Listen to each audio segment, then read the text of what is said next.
నమస్కారం ఘంటారావానికి స్వాగతం. ముందుగా ప్రధానాంశాలు. స్వర్ణాంధ్ర కార్యాలయాలను వర్చువల్గా ప్రారంభించిన సీఎం. విజన్ 2047 లక్ష్యంగా పనిచేయాలని సూచన.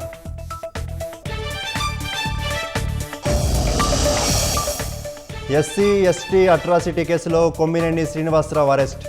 హైదరాబాద్ నుంచి ఏపీకి తరలిస్తున్న పోలీసులు.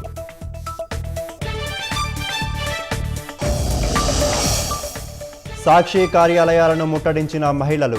అనుచిత వ్యాఖ్యలపై జగన్ భారతి క్షమాపణ చెప్పాలని డిమాండ్.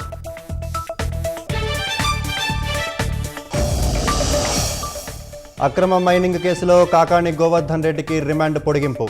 నిందితుడి బెయిల్ పిటిషన్పై విచారణ ఈ నెల 11కి వాయిదా.